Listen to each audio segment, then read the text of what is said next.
Hello and welcome to another Tech Campus Coffee Live webinar. This is an opportunity for you to learn about career paths at Tech directly from professionals in your field. We'll be speaking to technical representatives from a variety of fields at Tech, and they'll share why they enjoy what they do. Participants also have a chance to directly ask speakers and recruiters questions and get a good understanding of why Tech is a great place to work, as well as where your strengths, talents, and learning opportunities lie. Part about our companies, we're a large organization, traditional mining company, but in the last 2 years, we've been rapidly transitioning to becoming more of a technology company, or more specifically, a data science company. And we have this team that started off as 5 people about a year and a half ago. Now, last I heard, we're 209 in the Race 21 team. And these people are what they're doing is they're using the latest and greatest technology, collecting all the data that we collect from all over our business to find ways to save costs and to reduce our environmental footprint. And then to add to that, so we do have this race team like we've been referring to, and we'll hear lots more about today from Jordan.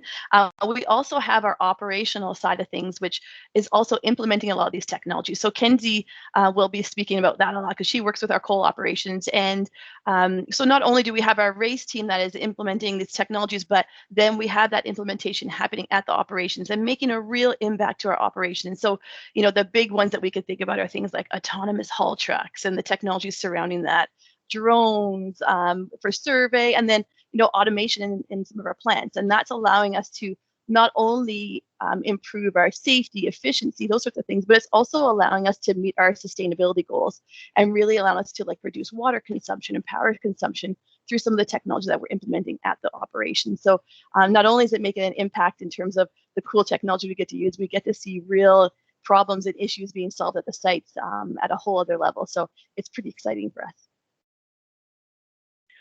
Great. Well, let's maybe introduce our guests and get rolling here. So our 2 guests are, so we've got Jordan and Kenzie from our Race 21 team and the TDS team, as we've mentioned. And maybe we'll just start off with Kenzie. Maybe introduce yourself and tell us a little bit about who you are and what you do.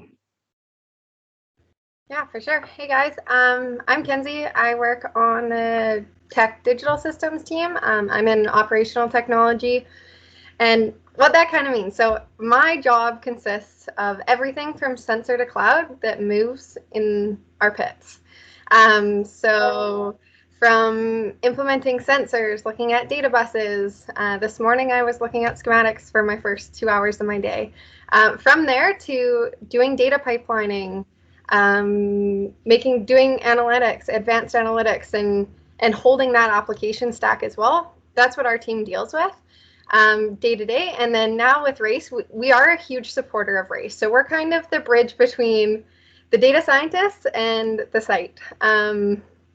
Sometimes they don't speak the same language for the most part, and sites will be like, well, how did you not know this? And it's like, okay, well, we got to step back.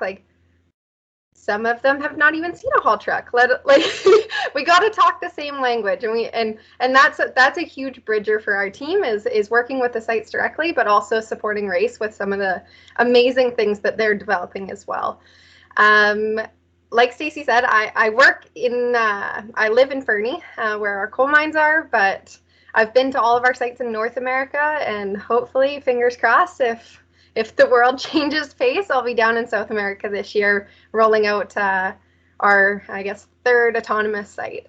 And we do work a lot with autonomy. So working with vendors, trying to get that security around those data systems and making sure that we can't have somebody in somewhere in the world hack and start driving one of those trucks. That's really a core component of our team, and that's what we do day to day.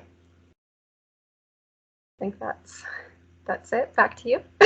Awesome. Thanks, Kenzie. All right. And then if you want to pop the slide up for Jordan. So I want to introduce Jordan today. So Jordan works with our Race team. So maybe, Jordan, if you could give us a quick intro as well and talk to us a little bit about your sort of day-to-day. I know there's no standard day in the life, but tell us a little bit about what you do and what kind of projects you're working on. That'd be great. Yeah. Okay. So hi, I'm Jordan. I'm a data scientist with the Race 21 team.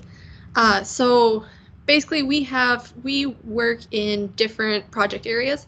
So I'm with the water and tailings team, specifically, well, and so what we do is in our race org is we build products for the site that leverage their data using predictive analytics to kind of, optimize operations, increase efficiency, and provide value for the team. We're really based around value.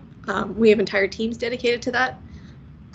So like our day-to-day is a lot of, I don't want to say a lot of meetings, but it's a lot of making sure that we're pushing the products forward so that we're actually helping the site and making their jobs easier, making their lives easier where they can, so then they can take their energy and expend it in other things that are necessary for their job. So we're basically there just to optimize as much as we can.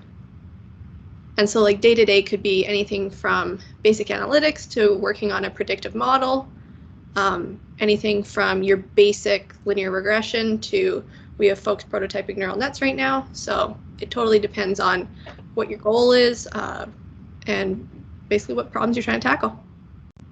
Awesome. And then I have lots of questions, but if anyone else does have questions along the way, feel free to type them in the chat. And I know everyone's using different devices. So also if you can't see the chat or if you can't access the chat, you can always raise a hand too. So up at the top of ours, it could be at the bottom where you see the little hand. If you do that, we can also call on you to answer any questions you might have along the way as we're chatting. So we'll try and keep this as conversational as we possibly can. So feel free to jump in at any time for those on the call today. I know there's a lot of us, so be patient and we'll try and get to everybody as quickly as we can. Great. So, and I guess for you, Jordan, maybe I'll just go to you first because you just sort of talked a little bit about what you've been up to. So are you working with all of our operations or are you specifically targeted to one? Is it depending on the project? Maybe talk to us a little bit how you interact with the operational sites.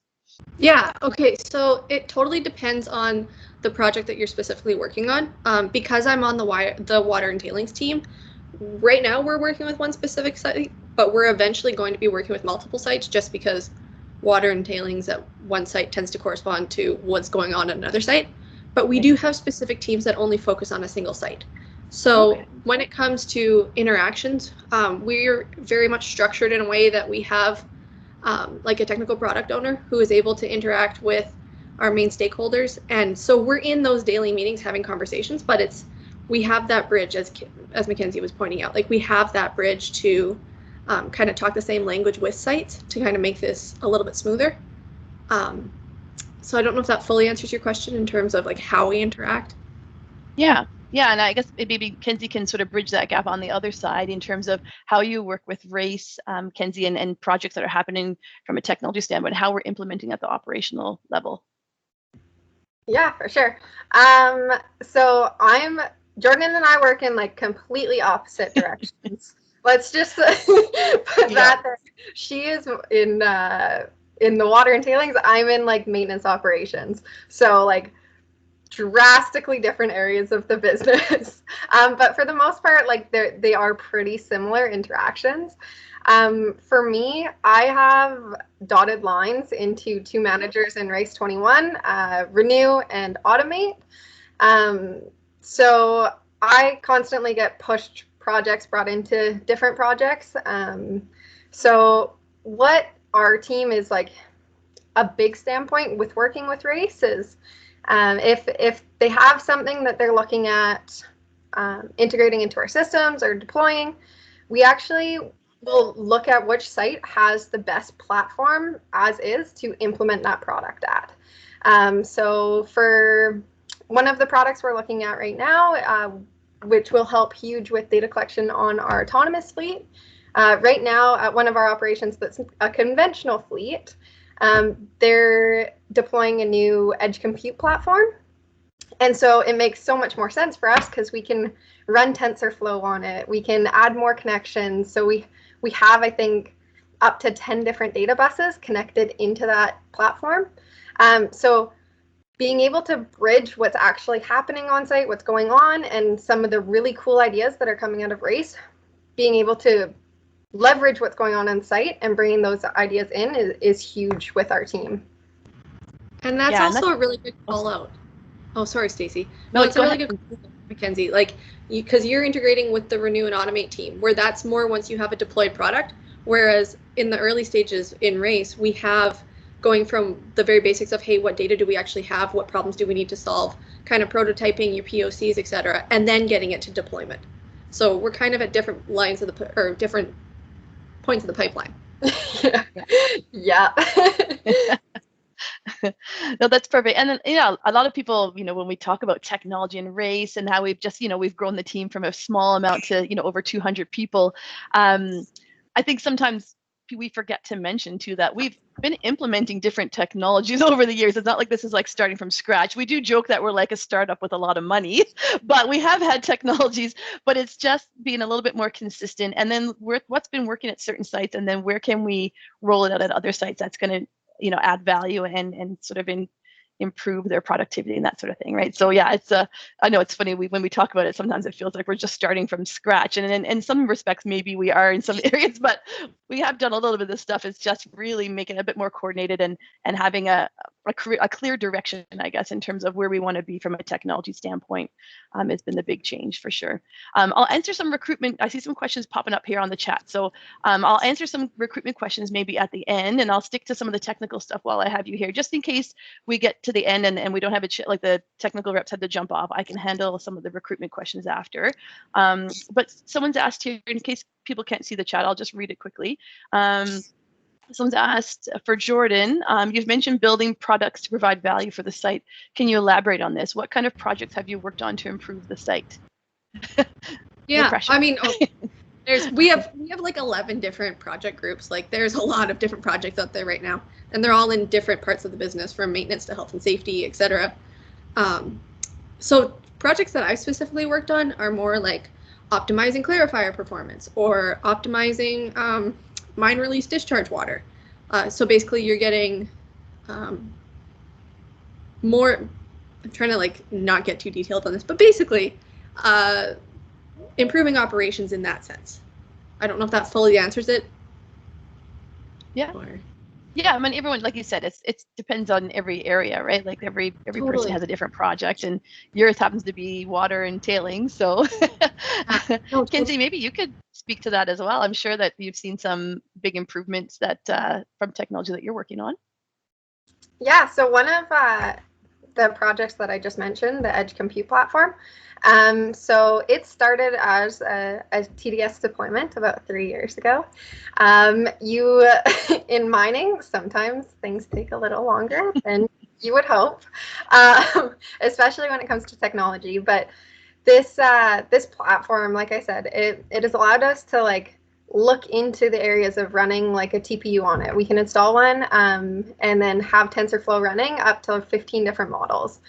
So then you're right on the edge. So with our acoustic and vibration monitoring, you can maximize your polling rate, but you're like limiting massively because you're doing anomaly detection on the edge. You're not spamming your network and like completely hogging the whole bandwidth of the network. So that's one area where we find it like, it was a race project. We've deployed it, and now we've like can build and we can increase our data flow. And we went from like on per asset, so asset being a truck, a loader, dozer, shovel. So on per asset in the last 3 years, we've gone from like 55 tags a second, so 55 different sensor values a second, and on some of our fleet we're running up to 375 different sensors a second now. So like it has allowed us to grow in like multiple different areas, and that's just one project. Oh, I got a lot of feedback there. Yeah, I guess, is everyone on mute? Right now? If you can mute yourself, that'd be great. Awesome. Thanks, team. Perfect. Thanks, Kenzie. No, that's great. Okay, yeah, and it's hard, I know, to speak to, I guess, if someone's new to mining too. If we get into the meat of it, it sometimes can get a little confusing for people. So apologize if we tend to be a little bit maybe vague, I guess, in terms of some of the products, but it's hard to, we really had to get in it. We'd probably spend a couple hours explaining the details of the mining process. Great. Okay, and there's another question here, and it's for Jordan as well. So what is it? The data science team is trying to optimize? What kind of products are in production right now? I don't know if you can speak to that a little bit, Jordan. Oh, okay, yeah. So I'll go beyond my personal like the portfolio I'm working on. So, I mean, we have teams who are trying to optimize your supply chain routing. We have teams who are trying to optimize things as specific as like the zinc buffer circuit. We have teams that are like, goodness, we're everywhere. We're in maintenance, we're in load and haul, which is, you know, the actual routes at your open pit mine. We have folks in, now I'm blanking as soon as I, you know, need to pull this all up. Health and safety. Yeah. Copper, etc. So it's a lot of trying to, you know, increase your recovery rate while also balancing your actual percentage grade, that kind of stuff. It, like, honestly, if you think about it, we kind of feel like an octopus at some points, because you're touching so many different parts of the business through so many different data science teams, and we're all using similar skills to do it, but the domain specific knowledge is what differs. And having that information on site is also massively valuable. Okay, great. Perfect. All right. And feel free again, if anyone has a question, feel free to pop it in there. I have a bit of a few that I sort of go to, but I guess obviously given the fact that I focus on the student hiring side of things, you know, we'll talk about the elephant in the room. We're a mining company. I don't think when you're going through the technology stream and maybe studying computer engineering, you might not think of mining as your first point of, I'm going to go get a job in mining. It's not always been people's first go-to. So I guess let's talk a little bit about why you chose mining. Like maybe Kenzie, I'll start with you. Why did you choose mining out of all? I know that you and I have a bit of a history. We hired you as a co-op and you've moved into a senior role. And maybe talk to us why you chose mining, other than my charming interview that we went through. Yeah, for sure. So a little background on me. I am like from Vancouver Island. I grew up just north of Tofino. My parents used to always say if I ever got lost, I'd be tied to a tree. So that is me. So coming to a mining company, there was a lot of heads turned when I said, yeah, I'm going to be working for a major mining company. But one of my major hobbies is vehicles, cars. I've converted from the bottom up some old vintage cars. I've built an old Super 7. Like I love vehicles. So now I get to take my one of my biggest hobbies and do it every day.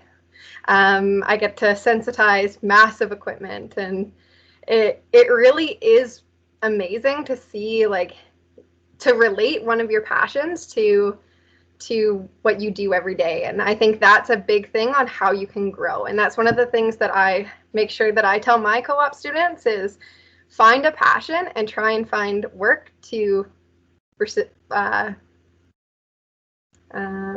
that passion. And then you'll be able to grow. You'll love coming to work every day.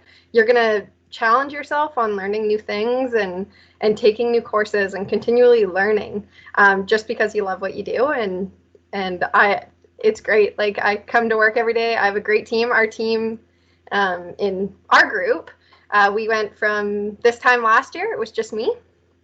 We're now a team of 7 and then a supervisor and a manager. So our team has grown massively over the last 8 months, and we're still, I think we have 3 open positions coming up in the next 6 months. So it's just really cool to be able to come to work, share a passion with somebody. And then most people in the Elk Valley are super athletic and outgoing. So we work all day and then we bike ride all night. Or right now, people are out snowshoeing lots together. You really do get the best of both worlds. If, in my case, definitely the best of both worlds. But yeah, that's kind of why I've came and stayed with Teck. It's a really good company to work for, and you find people that share a lot of the interests that you do in and out of work. Awesome. So I'm like a proud mama. All right. How about for you, Jordan? Why did you choose Teck out of all the different technology companies you could potentially work for? What was it about our company that was appealing for you? Yeah, okay, so I come from consulting, and so I spent time in pharmaceuticals, oil and gas, advertising, headcount management. So it's a bunch of different sectors essentially. And so I really like learning things, new things. And I really like learning from people with a variety of different educational backgrounds. Like that was the one thing about consulting that was so much fun. And so I saw a post, and there was not only the data scientist role, but because we've been building up race, there were so many other roles. And I was like, okay, there's something going on here. Like, what is this? So I was interested. And so I talked to a recruiter, and then it was the people that really wrote me in. Because like the culture here, like McKenzie alluded to it, like culture is fantastic. The people are great. I also got to learn, I'm learning an entirely different industry, which to me is so fun, because like McKenzie was saying, her passion is vehicles. Mine is just constantly learning something new. Like I just love doing that. And so with that, and being able to combine that into a team where not everyone is from mining in Race 21. So you'll have folks who are actual engineers, like process engineers on the floor, who have that experience at the other side. But then I'm also working with folks who come from like telecom and healthcare. And so when you get all these folks coming into a room, and it sounds so cheesy, but as soon as you get different backgrounds in a room, you solve the problem differently. And so working through that and having different conversations, to me, that's just fun. And so, like McKenzie was saying, I'm sorry to keep stealing your comments, but like coming to work every day is fun in that condition. Like it's great. And so, yeah, it was the people. Awesome. That's great. Yeah, no, I've been with the company for 13 years, and yeah, it's what keeps you coming back to work every day. It makes it fun to come to work when you work with people who I find there's so much passion to. People get really excited about the project they get to work on. I think because we get so much ownership and responsibility around what we're working on, and it becomes a little bit of your own, and you can put your own personal stamp on it. That's what keeps us coming back and keeps it fresh for all of us, right? Awesome. Great. Okay, I've got another question here in the chat, and someone's asked about if you could talk what it'd be like for a new analyst once they join the team. So maybe Jordan, I think you're fairly new-ish, I guess, to the team. Maybe can you talk to us a little bit about what it was like to start and what that onboarding experience was for you? Yeah. So when I onboarded, it was like I only started in April, so it was in the thick of COVID. Everyone's working from home, and I'm an introvert, so it was like paradise, right? Like, had my computer, I was sitting at home, I was comfortable. As soon as a meeting was done, I could like decompress. But no, it was fantastic, because the same week I started was the same week that a good chunk of our team started as well, like in my specific portfolio. And so we're all in it together, which was fantastic. We were all sitting there figuring it out together. A lot of our projects started with consultants, and then they'd roll off and we'd take over. And so we're all figuring out like, okay, what actually is going on here? How can we further improve it, etc.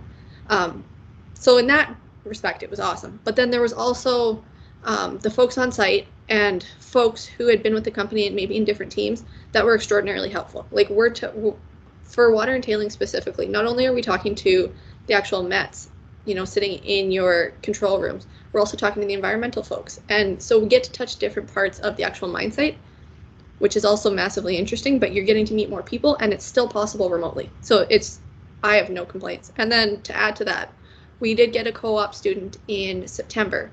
And so like when it came to her onboarding, by that point we were already, kind of established in a team, as established as you can be in 5 months. But she came in, and like she took about a month for onboarding and for her to take over her own project. But since then she's been leading her, like, no, not leading an entire project, but like it's very much ownership that you've talked about, Stacey. Like, yeah. This is her project. And you can see her growing, and you can see she constantly has support.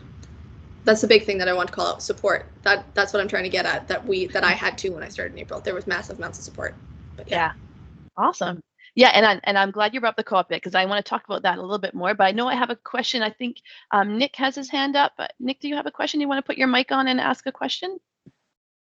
Yeah, I do have a quick question. Hi, everybody. I think somebody mentioned something about TensorFlow, and I was just curious if you guys could maybe elaborate on what exactly that is and how you use it. Yeah, for sure. So we are not at scale. We're just trial stage, and TensorFlow, we run it on a TPU, a tensor processing unit. So it's like a little microcontroller. TensorFlow is a machine learning language-ish. Right now, we mostly we're looking towards anomaly detection. So So we can increase sample rates on data points in the field, detect anomalies on truck so we're not spamming the network bandwidth, and then push just the anomalies back. I don't know what backgrounds are on here, but for acoustic or vibration, the amount of data you actually need in those to hand to Jordan and say, hey, can you actually make something out of this?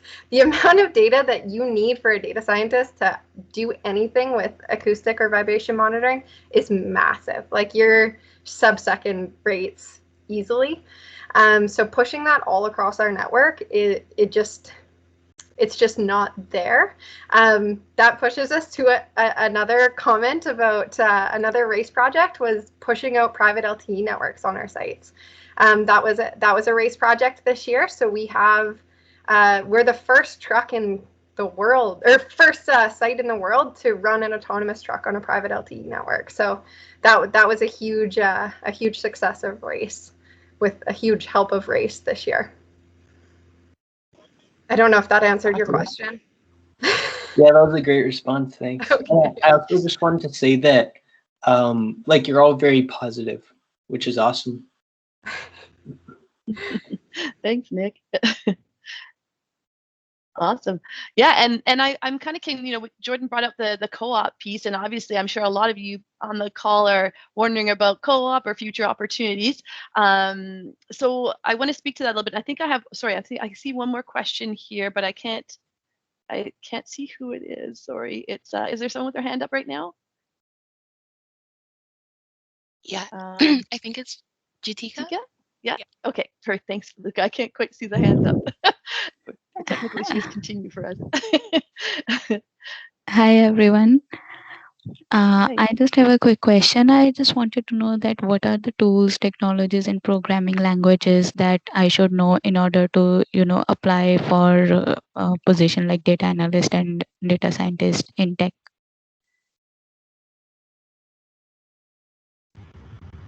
Jordan, you want to handle that? Okay, perfect. Yeah. Okay.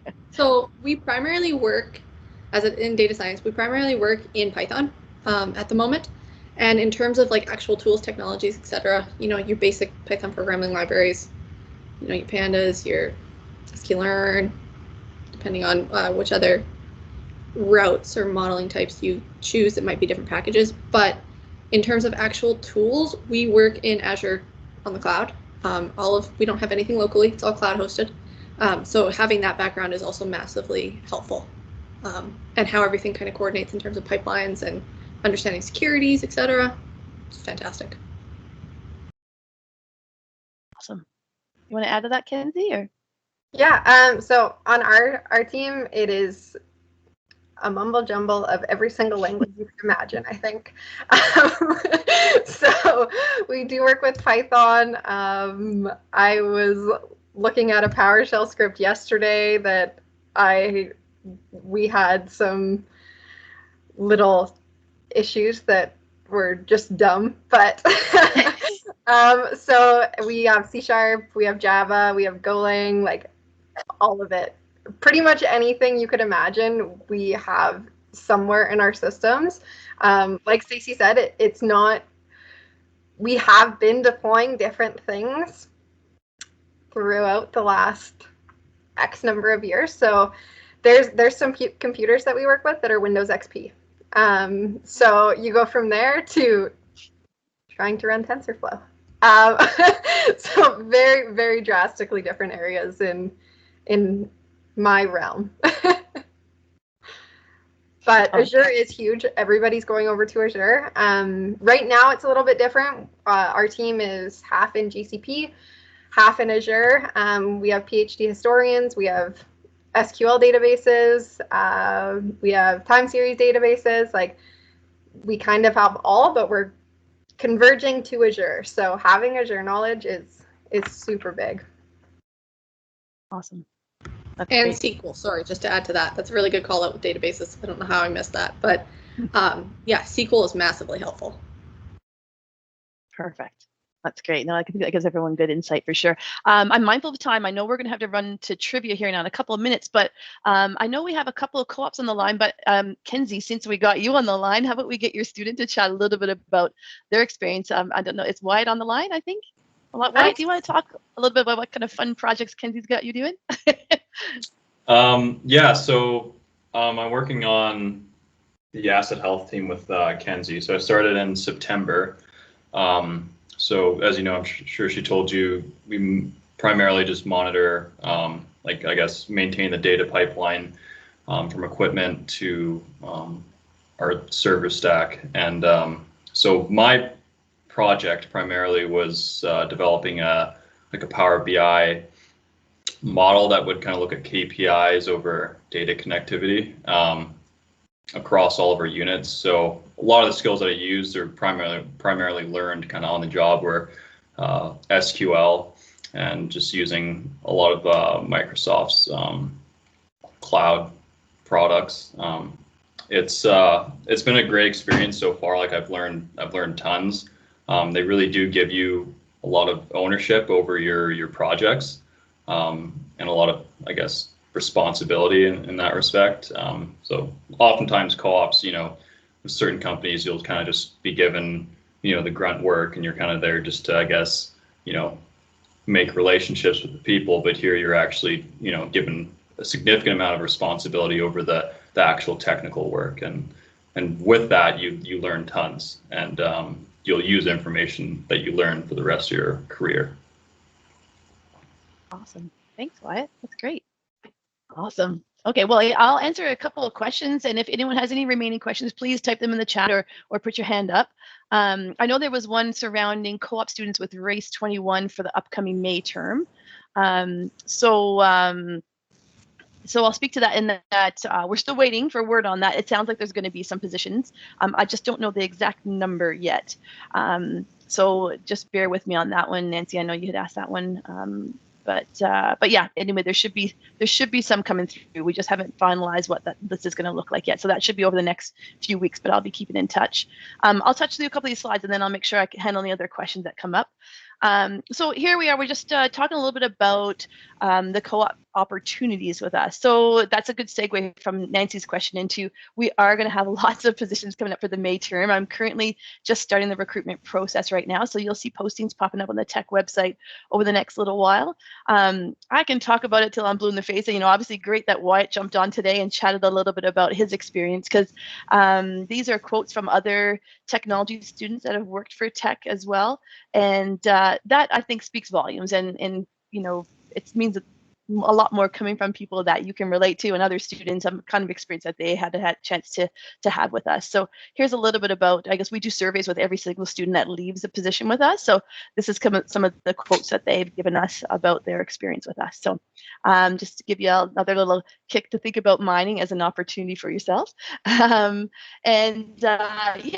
it's like I said, I'm currently recruiting for the upcoming May term. The postings will be on the Teck website. I'll also post them at some schools as well, but if you don't see it at your particular school, certainly keep an eye on the Teck website. There's some up right now. The digital systems ones, I'm hoping to be up by end of today or tomorrow, actually. So keep posted on those. I know at least 12 opportunities for coal alone, and as those race opportunities and other ones come down the wire, you'll see more and more postings and positions come up.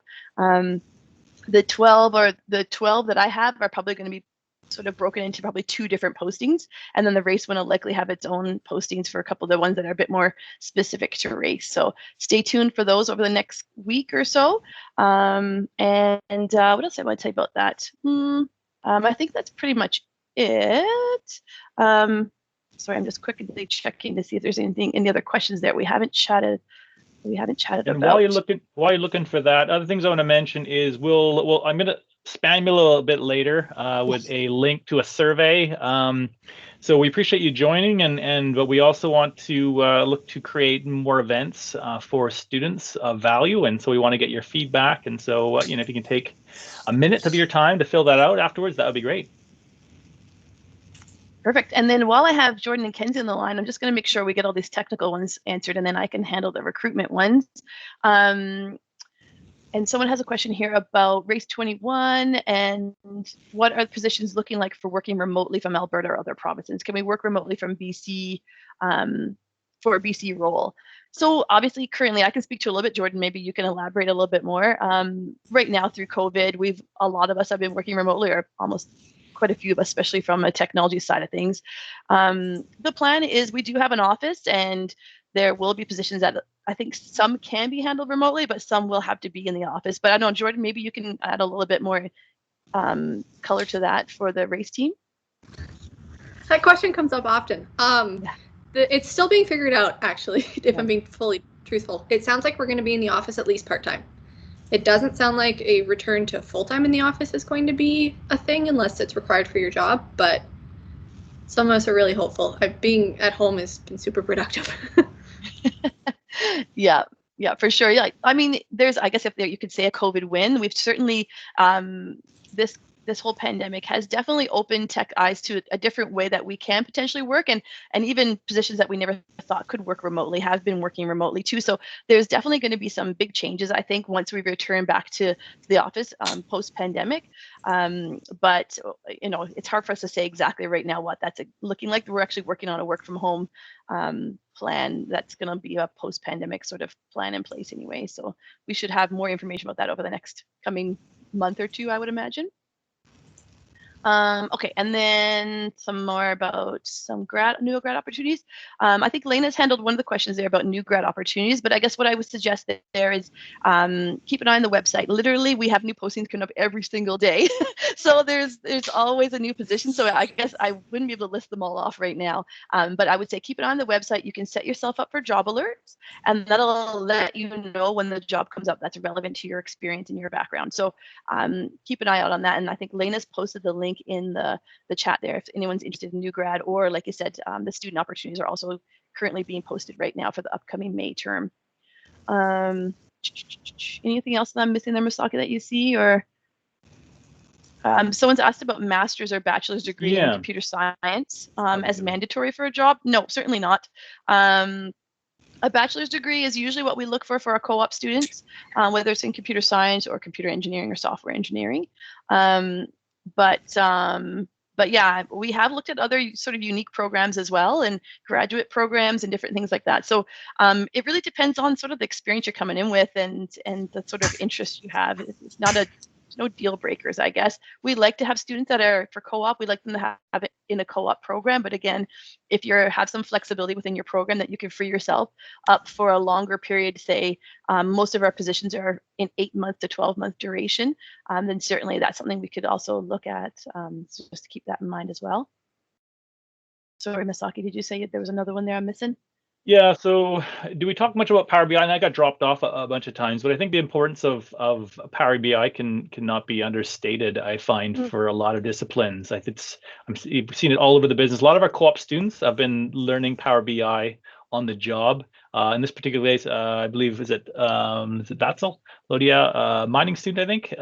So yeah, a good example would be two of our recent co-op students, mining engineers, have been transitioned to Race 21, one full-time and one as a co-op student, and a lot of it's to their interest in data analytics side and some of the technical skills. So a number of times I've heard from professors and people in industry, Python would be huge to learn for any engineering discipline, and Power BI is the new Excel, according to one of our co-op students on a previous call, and I definitely agree. So I'm a huge fan and proponent of Power BI, and if I could have a Power BI co-op student myself, I'd be thrilled. Thank you. Yeah, and to add to that too, I know one of my new upcoming requests for mining engineer, it's a site-based role. I think it's in short-range planning, but they're looking for someone with Power BI experience and interest because it's going to add a lot to them be able to manage the data that's coming through. So yeah. So anyway, it's definitely not only on the technology side, but it's being utilized in lots of different areas of the business, which is really cool to see. Great, Nick. Yeah, you have your hand up now, Nick. I can see you apparently, but could have before. But I'm not sure if you have another question, maybe. Yeah, I did just have one more question. The thing is, I'm interested in getting into machine learning, and I was just wondering if you guys had any advice on how to like learn about machine learning so that I could best prepare myself for like maybe a potential job at Teck. Like I'm not too sure if there's, because I know for a lot of machine learning jobs you need like a master's or something, but I was just curious if you had any advice on that. Kenzie, do you want to maybe talk about that a little bit? I know you guys do quite a bit, or maybe Jordan, I'm not sure, but I know Kenzie for sure. I would say like for us, I don't know how much flexibility you have in your schooling still, but I structured my last year basically towards machine learning courses, data analytic courses.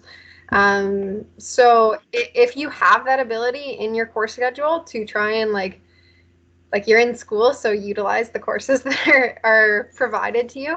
I haven't, Jordan might be able to talk to Azure more. I haven't looked into their learning portfolio yet, but I know Google's, they have a ton of courses that you can take, and then you can actually become certified. So you'll finish the course with a certificate.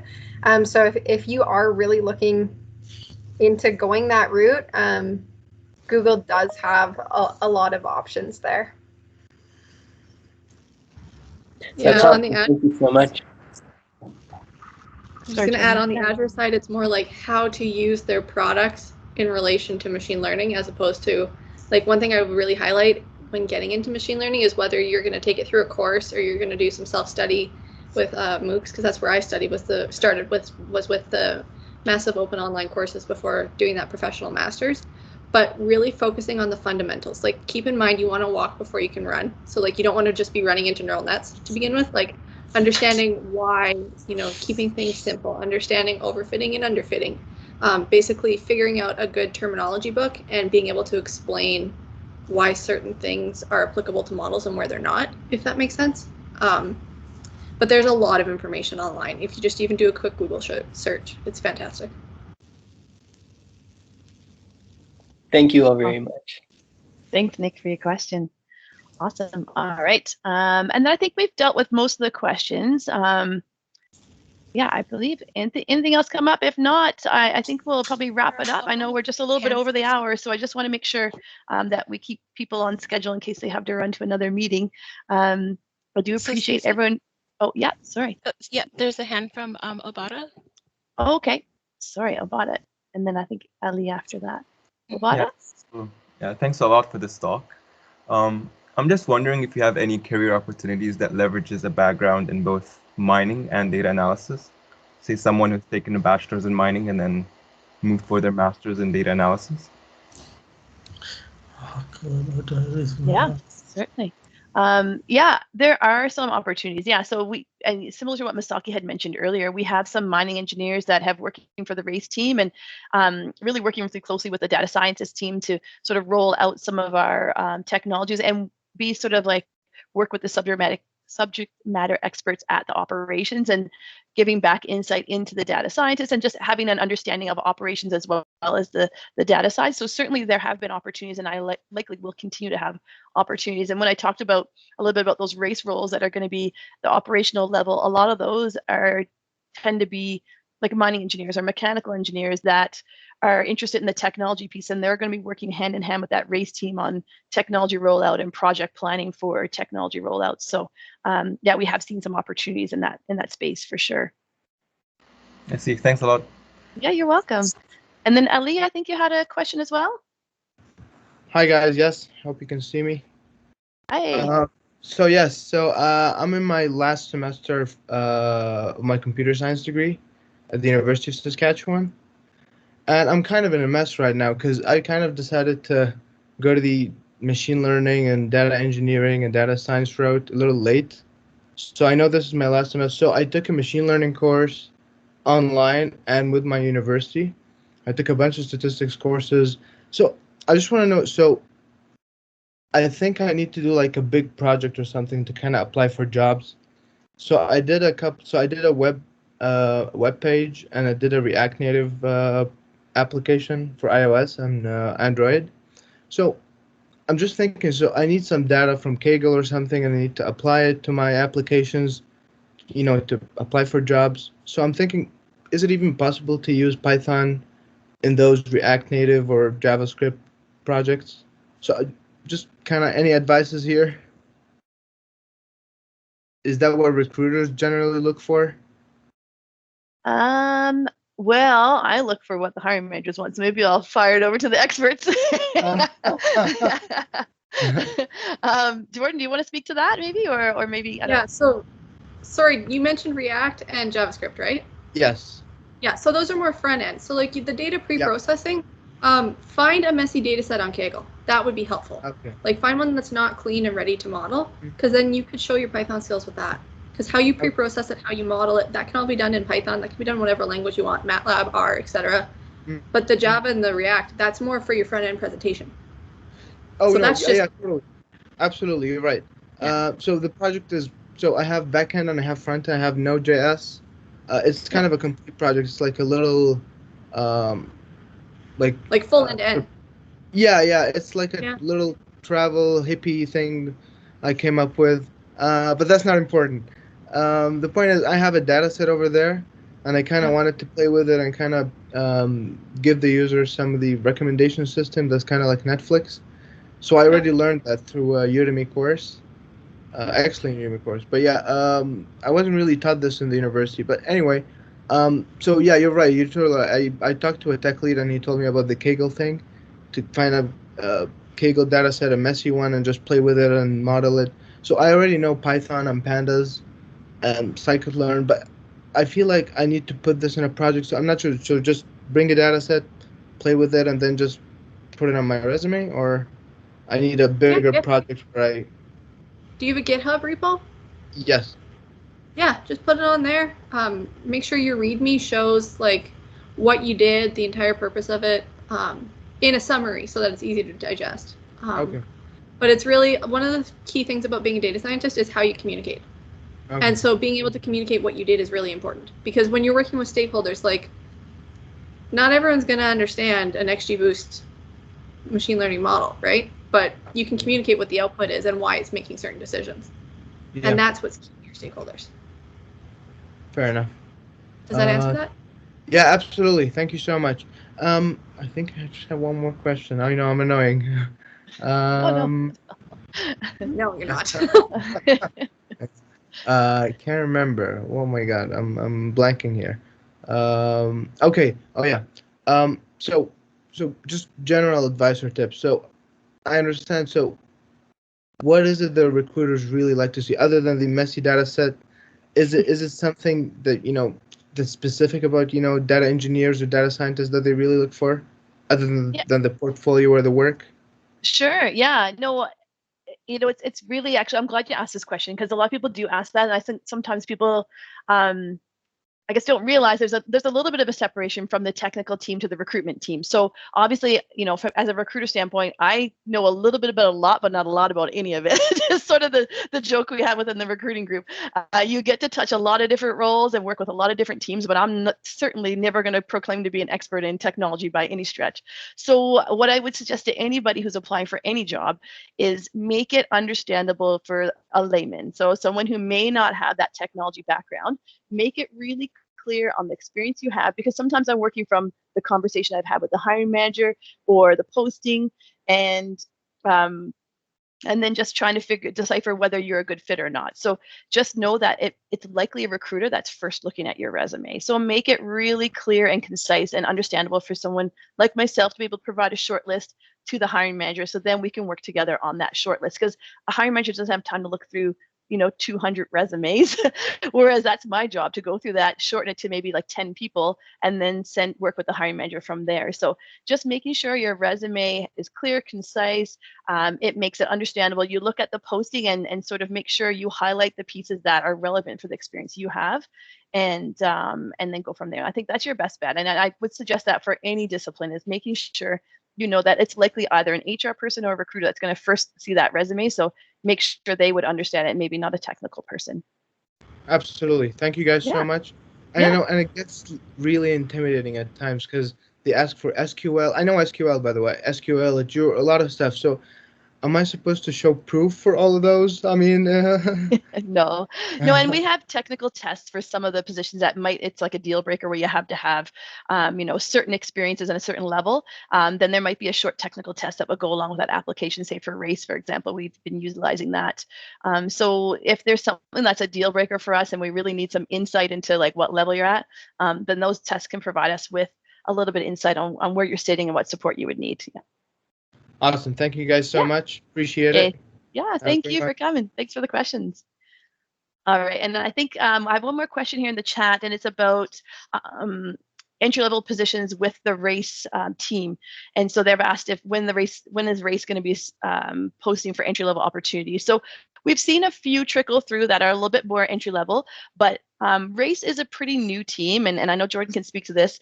And so we've been really trying to get the senior level people and experienced people in place so that we can offer this support for the more junior people, which is also why we haven't had a whole lot of co-op opportunities come through the race team yet, because we need to make sure we have everyone settled, get the flow, understand what's happening, and then we can support some more entry-level people. So we'll see more and more entry-level opportunities for race coming out over the next few months to a year, depending on projects. But so I guess be patient. Those positions will be coming. There have been a few trickle through. So certainly, like I mentioned at the beginning, set yourself up for job alerts if there's positions that you want to make sure you're aware of as they come up. But more and more those entry level ones will come through as we get our team in place and get settled away in the race space. No, that rhymed. And I think that's all the questions. Let me know, team, if it's anything else that I'm missing here. Misaki, I don't know if you're still on there, but still on my issues. I don't know if Sayde still has a question or not. I see a hand, but it could be my technical issues. Yeah, I think that's the one I just answered. Sayde, did I answer that one accurately for you? Yes, I think. Thank you very much. I think you did. But I just have like a follow-up question to the earlier question. So basically, right now, I'm a grad student. I'm doing my internship with Cenovus, but I'll be rounding up very soon. I'll be rounding up in April. So apart from the raise entry-level opportunities, what other opportunities do you guys have for people with petroleum engineering master's program with background in petroleum engineering, and someone who has been working in the data science space? Because right now my research is based on using machine learning data-driven approaches for optimizing bitumen recovery. There's a process we call SAGD. So that's one of the things I've been working on in school and at Cenovus. So basically, outside the race program, what other opportunities do you think I would fit into, and when will those opportunities, when will they be coming out? Yeah. Great. Yeah, I wish I had a crystal ball to say exactly when they'll come out. But from the petroleum side of things, I guess I can speak to that, is that we don't have a ton in our oil and gas division. I know we do have an oil and gas division, but it's pretty small. But certainly from the machine learning space, we will have opportunities, and those may be for race. But then, like I said, with McKenzie talked about earlier too, in the operational side of things, we certainly have some roles there. But I guess my best advice is I wish I could tell you exactly when, but keep an eye on the website. Things are constantly, literally every other day, we're having new opportunities come up. So set yourself up for job alerts and keep an eye on the website. And I can guarantee you'll see some positions. I know McKenzie actually mentioned she's going to have a few more in her team alone, and that's just one of the many teams that we have. So yeah, that would be my best advice right now. Yeah, just to add on that, so like SAGD is really specific, and for CNRL, they'll eventually be hiring again, and they'll have opportunities to definitely apply your technical knowledge and sort of your specialization. But there are a lot of applications between SAGD and some of the the geotechnical and the mechanical aspects of that to drilling and in general for us and some of the stuff that we do. In terms of mining, so just looking for those connections and being able to apply the data analytics to that stuff, because we are looking at the stuff and we'll continue to look at that stuff for all parts of our business. Thanks, Masaki. Yeah. And Kenzie and Jordan, I know I'm just mindful of your time. Do you guys have to jump off and jump to another meeting? Because if so, please do so. Yeah, I don't want to hold you up. I know we're running quite late here. There's lots of people. You guys have to run? And thank you both. You've been great, and once again, apologize for my issues, but thanks everybody for participating. Like we can, if there's any other questions, we can try, grab maybe one more or something, but we should probably shut this down at some point. Yeah, for sure. Well, if you guys have to drop off, by all means, feel free to do so. I'll grab that last hand that's up right now. I think there's one more, and then if you guys need to hop off, we can field it or best we can. Thank you, guys. Hey, Hi. I'm Vatsal. I'm a mining engineer. Can you guys hear me? Oh, now I can. Yeah. Yep, I'm a mining engineer at UBC. I'm quite interested in that programming side about the data analysis and analytics. First of all, thank you for the session. I think it's been super informative. Anxiety has finally dropped off, so it's quite nice. Yep. As a mining engineer student going to like data analytics, it's quite a weird niche compared to competing with computer science kids, and I can feel the pressure. But my question is regarding to like when you get the job. Like normally, I've been into some companies that do not like putting extra responsibilities on students or on the workforce on top of their originally contracted responsibilities. How is the scope for increasing the responsibilities if the student or the co-op student who has the job is capable of more responsibilities compared to like less? So for example, if I'm able to manage so many responsibilities, is there scope to get more responsibilities towards a specific team, for example, race, or going to mine management and something like that?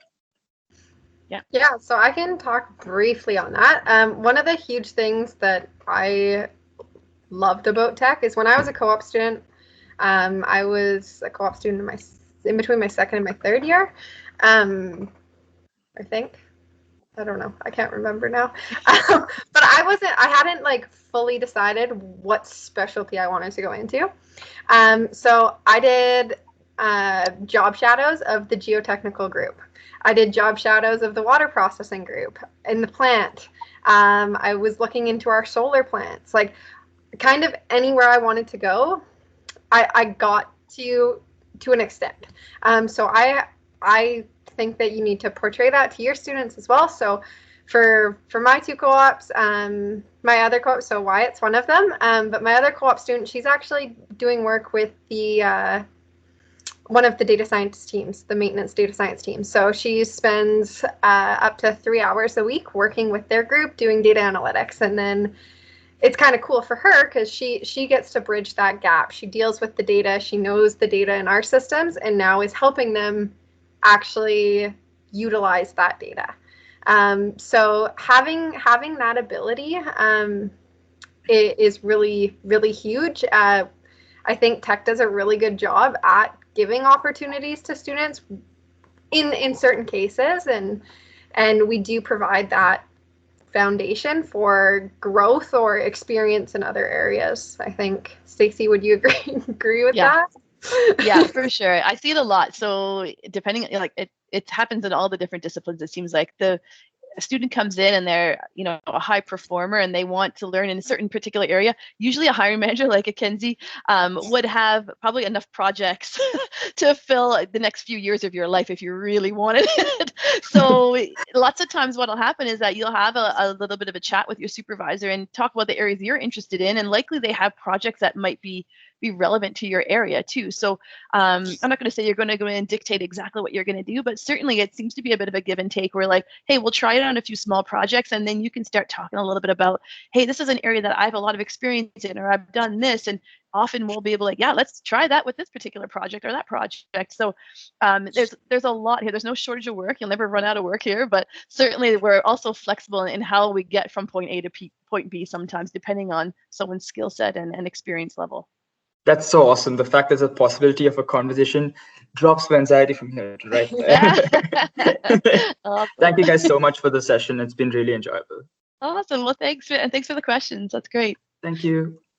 I have to drop though. Yeah, no worries. Thanks, Kenzie. Thanks. Okay, Thank you, Kenzie.